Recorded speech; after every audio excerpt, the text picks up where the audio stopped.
so much for being our partner here at Imagine Talks. I would love to hear a little bit about yourselves. You already introduced your names, but tell us a bit about what you do and essentially how you got attracted to the Asian Women Alliance organization. Yeah, to kick us off again, my name is Alice. I'm a junior at Stanford, and I'm studying pre-med here. And one of the things I really wanted coming into college was just to find a place of belongingness where I could really resonate with all the activities and the events and the social justice interests that people were aligned with. And that's how we kind of stumbled upon AWA. And since I'm pre-med here, honestly, it feels a lot like a checklist sometimes, you know? Pre-med, you gotta do research, you gotta shadow, you have to do X, Y, and Z. And then sometimes in the middle of it, you kind of get lost in the muck. You know, you kind of start to forget like why you set out on this path in the first place. And for me, the answer is really simple. I wanted to give back to the community that served me and raised me. And Asian Women's Alliance, AWA, has provided a space where I'm reminded time and time again why I want to set out on this journey and why I want to be able to heal the communities that have given me so, so much. And that's what keeps me bounded and very grounded in AWA. Yeah, hi, and I'm Sophie, and I'm a junior at Stanford. And what really drew me to AWA was just the sisterhood and representation it brought. I think growing up, representation, especially Asian American representation, has always been really important to me. In high school, although around 30%, I'm from Massachusetts, around 30% of the school population was like Asian, but I feel like growing up, a lot of our curriculum didn't cover Asian American topics. We didn't really talk about Asian American history in our textbooks or read Asian American novels that I feel like represented to us. And so I feel like at Asian Women's Alliance, I felt really seen and that I can be truly myself. I met so many great mentors at AWA that I look up to, and then I can constantly see as a source of inspiration. For example, and like throwing the events we do, for example, my mentor Katie, she was really passionate about food sustainability and invited like vegan food entrepreneurs to come, as well as host different other food related events. And it really inspired me to find my voice and kind of pursue whatever I'm interested in, and I have the confidence to pursue that as well. So meeting AWA, especially the diversity we have as a Pan-Asian group, I think really showed me the breadth of a representation and what we can be as Asian Americans when oftentimes we feel funneled to be in a specific career or a specific personality type even. So always really helped me find my own voice. Hi, my name's Amanda. I'm a CS major with an AI concentration and also minoring in creative writing. And a lot of my work primarily deals with translation, so thinking very deeply about NLP and also about like creative writing, how that builds the bridges between these oceans. And I feel like the Asian American diaspora is very much centered on translation, and that's kind of why I wanted to give back to AWA. Being a Pan-Asian ethnic organization, we get to see so many different races, and also we share the same commonality of womanhood, of being an Asian American woman, and the expectations that are set for us. And getting to hear from such powerful speakers has really helped me to understand like the different life paths that we can take as Asian American women. And I think that this organization has been so monumental in my Stanford career because of all the mentors we get. For example, I'm thinking deeply about one of my favorite one of my dear mentors who kind of helped me with, who kind of organized this fashion show, kind of explaining Pan-Asian ethnic cultural wear and what that means very significantly to us. So kind of just holding these values deep in our heart and thinking very deeply about why we're here and what we can help contribute to this community. Hi, I'm Angela. I'm a junior studying econ and MS&E, and I think like what attracted me most to AWA was sort of how I was able to sort of delve deeper into my identity. Oftentimes during like high school and even before that, I feel like I often felt that I never really had the time or like was able to spend the effort to sort of think about what it meant to be an Asian woman in like the spaces that I was in, whether that was like in my sort of like musical life or when I was like studying academics. And I think like for me, Allah really provided that space for me. And honestly, like Allah it's a very warm and welcoming space. And I really enjoy how like everyone always has room in their heart to just talk about anything. And yeah. Thank you. Yeah, I really resonate with everything that's already been said. But hi, I'm Allison. I am from Long Island, New York, and I'm a junior studying bioengineering here at Stanford. I am also pre-med like Alice, so echoing a couple of things that she said, I think in my future practice, I aim to not only give care that is medically innovative, but also culturally sensitive. And Allah has really given me a space to practice fostering community that is culturally sensitive. And I think that's been one thing that I will carry with me forward. But of course, the mentorship, the community has just been incredibly remarkable. So I echo those points as well. Thank you so much. So I'm going to ask this question to you, Alice, as the president. Can you tell us a little bit about the history? AWA didn't start off as its form it is right now. Where did it start off from, and how did it evolve to where it is today? You know, I love this question because this is like a secret piece of information we only unlock basically when we become exec at our like annual retreat. But AWA in itself is a very young organization. It was founded in 2020 out of COVID. But before that, we had a very long history. And our organization and all our founding mothers, they were actually a Greek life organization. They were a sorority called SYZ. And around the COVID era, so 2019 to 2020, there was this humongous kind of abolish Greek movement on campus. You don't really see too much of it now, but during that time, all our founding mothers kind of had a town hall meeting. They sat down and were like, do we want to stay a part of Greek life? And there was some disagreement, there was pros and cons, but ultimately, we left the Pan-Hellenic system and we established ourselves as an independent student organization on campus. There's an article on The Daily, which is our school newsletter, that kind of really painted the picture as to why. And there's this one quote we always pass around, and it's, our precious community was housed in the wrong vessel. And what we mean by this is, AWA sought out, and also SYZ, sought out to create a space that was really, really inclusive for all Asian women on campus. This meant that we didn't want to care about what you could bring to the table, we cared more about you. We wanted to see the potential of what you could bring to the table in the future.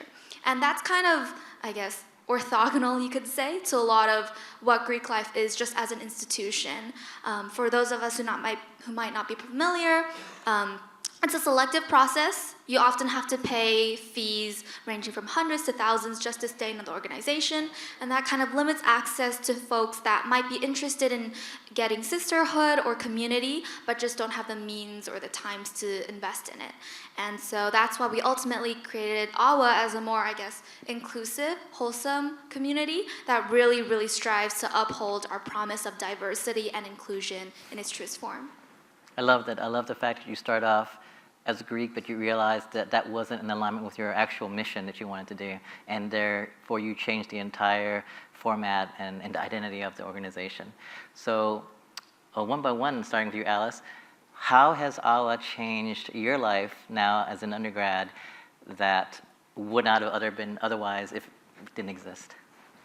Oh my gosh, there's so many moments, but can I just say there's this one salient moment that really cemented that I was going to spend so much time and so much energy on this organization.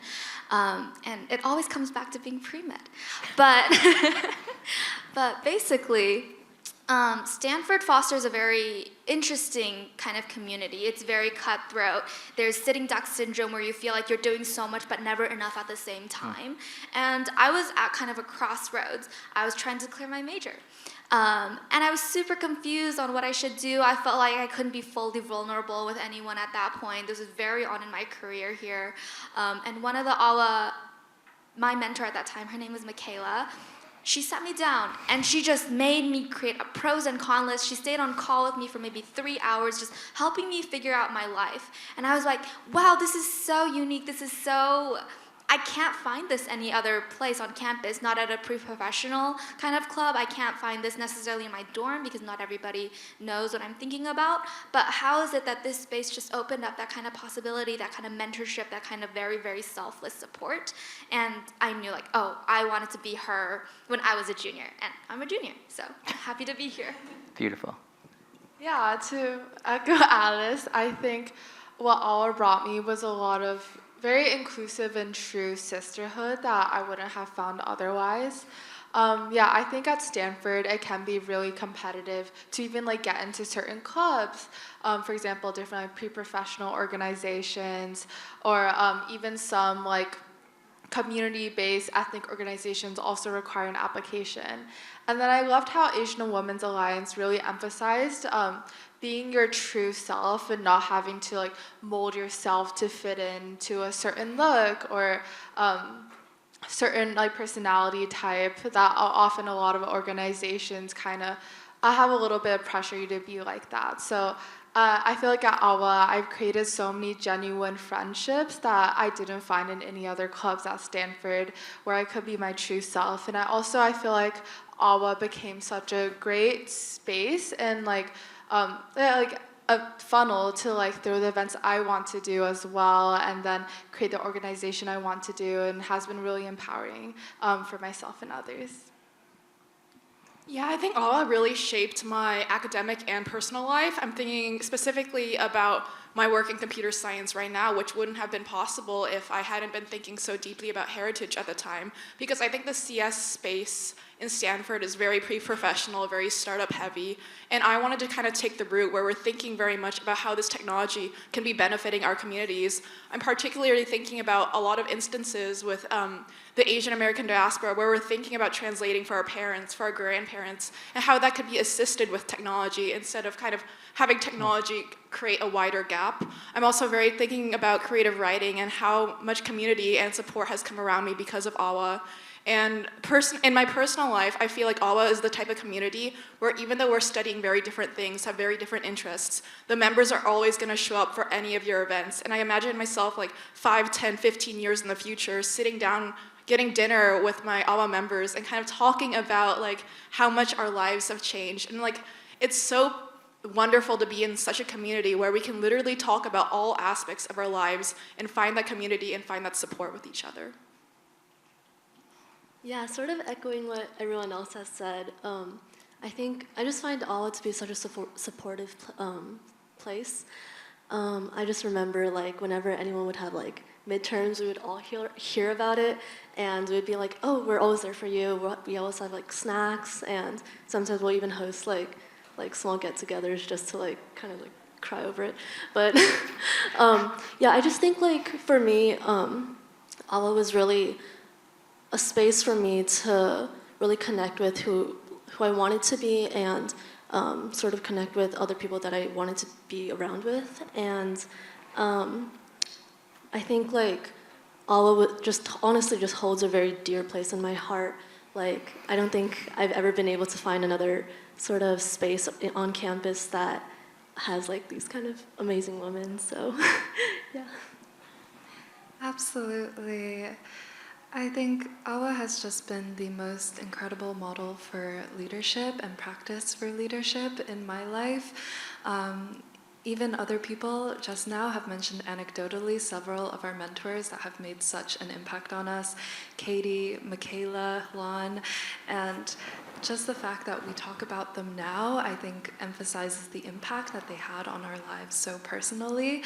So I think they have been the biggest model for me of how I want to be as a leader, how I want to affect people's lives personally.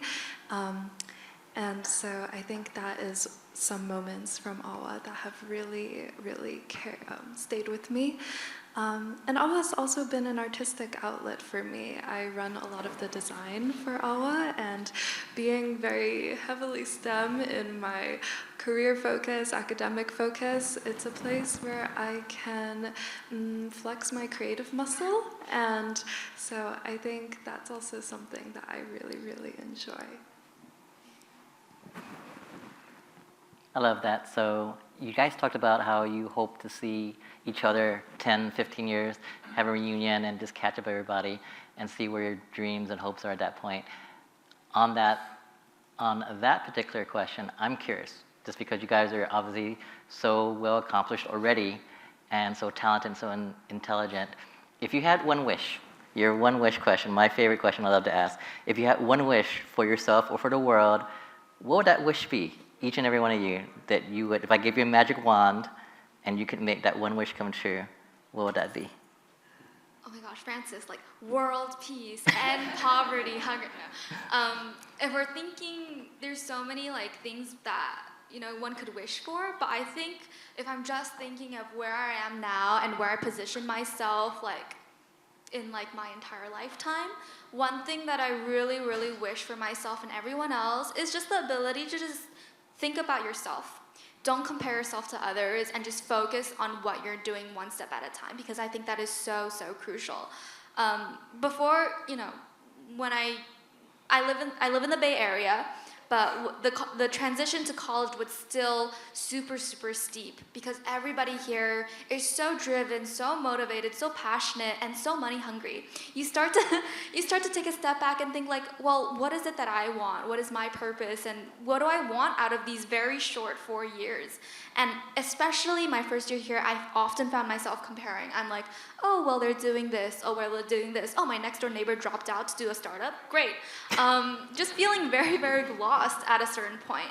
But what Allah has done for me and what I've kind of trained myself to start thinking is just focusing on what I want to do and focusing on the path that will get me there. And everything else is just a cherry on top or just a little rock in the way. So.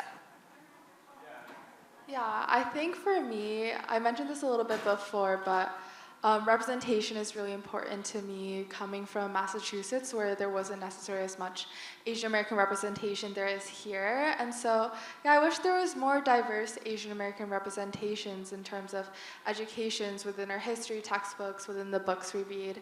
I think growing up, not seeing like Asian Americans within the courses I study, I felt like that my voice didn't matter, and that my voice was not impactful to the greater scheme of what we study. And so coming to Stanford and be able to take classes like Intro to Asian American Studies and Asian American Art History, I learned there's so much diversity in what we do, especially learning about so many different Asian American artists and what they represented for and what they fought for.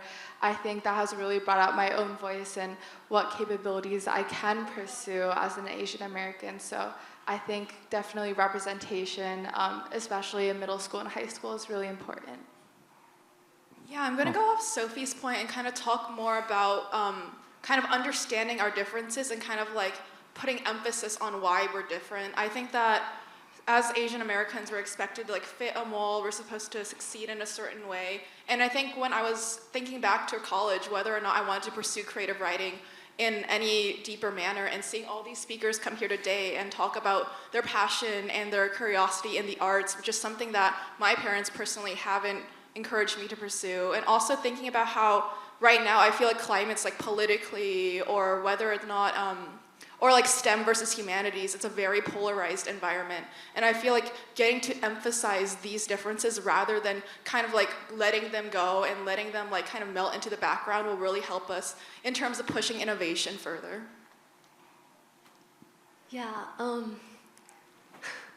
this might sound a bit off topic, but I've been listening to a lot of Whitney Houston these days, and she has this one song called The Greatest Love of All, and personally one of the best songs in my opinion. But I think to quote her, the greatest love of all is to love yourself. And honestly, I think that is just, it's too important in this day and age, because there's just honestly so much going on, and learning to love yourself is honestly just, it's what's gonna keep you going. And even if no one's gonna be there for you, you can be there for yourself. So yeah. Yeah, it's a hard question, but I think I would hope that people would be more future-minded, to have empathy for our next generation of children and their children, and not only them, but the world that they live in. I think Sustainability and global health are at the core of the issues that are facing our generation, and I think if we had empathy for the future, that those things would be more top of mind. So I think that would be my wish. Beautiful. I love those wishes, and I'm so happy that you guys are like already in position to be the future leaders of the next generation. What is a hope and wish you want for AWA in the next 5 to 10 years as an organization? I think this is such an easy question to answer, but I just want to see our community flourish like it's never been before. I want AWA to be kind of this pillar of like support and community on campus that you might not really find anywhere else. You know, as we've been in the club, we've seen membership grow, we've seen people come and go, and every time we kind of talk to like, it was really funny, but for this, we made like an Instagram post, and a ton of our founding mothers like commented on our post, being like, I'm so proud of you guys, like I would come back to Stanford just for this, and I want to be able to keep passing that torch down in the future. I want AWA to just continue to grow and thrive, and then in 10 years, as Amanda said, like we can all just come down, sit down, and talk about all the fun things we're doing in the world, and making sure that we're still aligned with our mission of diversity, inclusion, and fun. Yeah, going off the great words of Alice, I feel like, I feel like AWA, we're such a new club. We're only founded like 4 or 5 years ago, and so I feel like there's so many directions we could take in terms of our programming or in terms of our events, and I'm really excited to see AWA grow in diversity as well. I think our strength is in our Pan-Asian identity, and so seeing more faces, different backgrounds, different perspectives, I'm excited to see that flourish. I just, so much of my AWA experience has been the mentorship, and I feel like kind of having more of this concrete mentorship would be so helpful, and I want to see that like flourish in the future and right now. And I think right now we have such wonderful fellows that we're helping, and being an upperclassman has kind of like realized how beautiful the mentorship program in AWA is. And additionally, I want to think more deeply about like the future, and we have a lot of alumni who come back and kind of give back to the events that we are planning right now, and kind of seeing like a possibility where we're having this ecosystem that flourishes in Stanford as an institution, but also outside of it. I think I'm most excited to see AWA just to be able to host even more events and host even larger events and attend sort of events like this one. I think like, as everyone said, like we are a very new club, and just being able to like, like I think as everyone else also said, like diversify and just be able to expand, I think is something I'm very excited to see. Right. I think this event itself is already a testament to the growth that we've had, as Angela said. And I love that Amanda phrased it as an ecosystem. I would love to see that grow. I have never felt so compelled as I do for AWA to make sure that each and every new person who joins our community feels welcome here. And I feel so compelled to do so because that's the treatment that I received when I joined. And so I really think it's from person to person, and that's how we carry the legacy forward. So the one thing that I can do to support that legacy is to welcome those who are coming in under me, and I hope that if they felt an impact in their life because of that, then they will feel so compelled to do that for the next person as well. And I hope that if that continues, that will be the legacy that AWA will have many years in the future. Okay. Beautiful. My last question, and you guys, like I said, are perfectly positioned for this.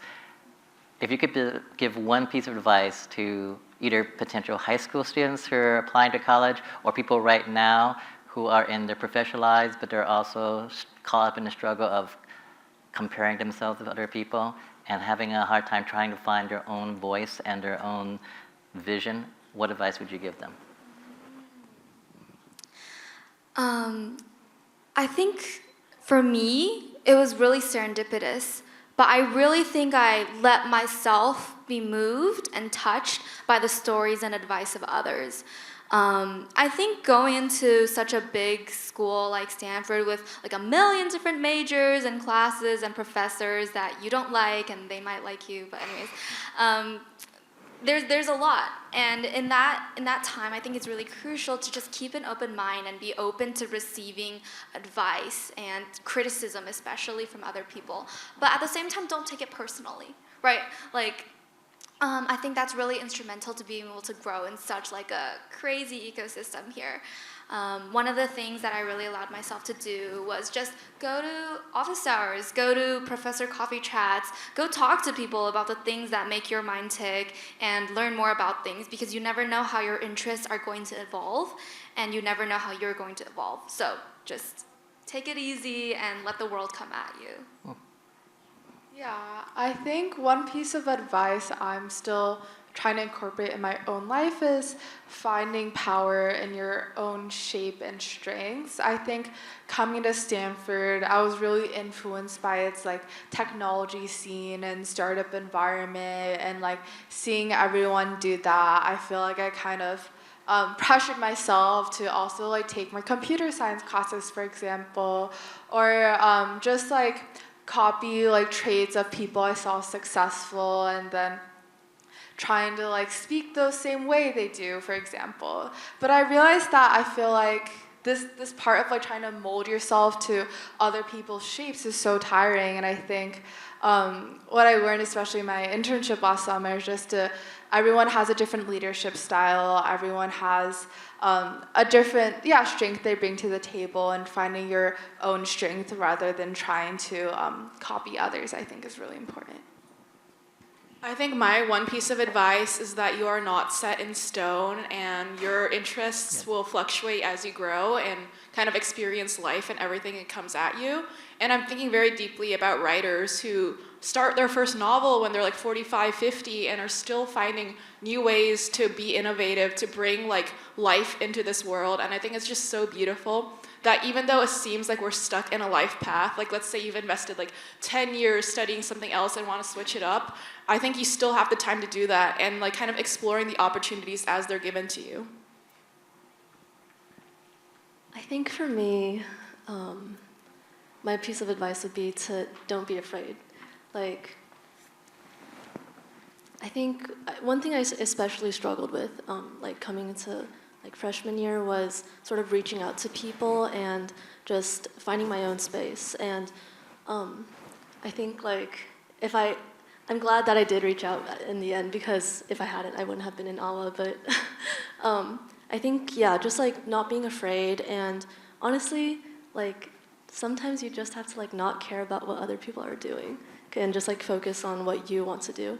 And that was also something I really struggled with in freshman year, but in the end, just like being able to be yourself and just focus on what you want to do in the future. Well said. I am definitely not someone who ever thought that I would be sitting here today at Stanford.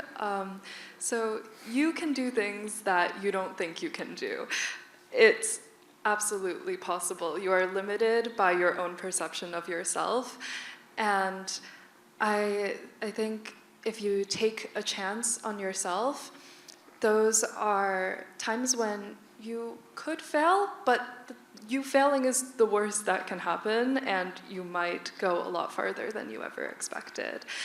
My mantra is that hard work will pay off, even if you don't see it immediately.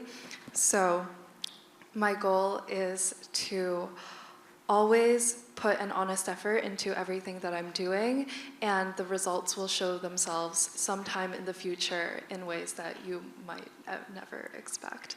So have a little faith in yourself and work hard, and I think if you believe that it will pay off, it will pay off. Thank you so much, members of AWA, and we thank you once again for partnering with us today at Imagine Talks. Thank you. Thank you.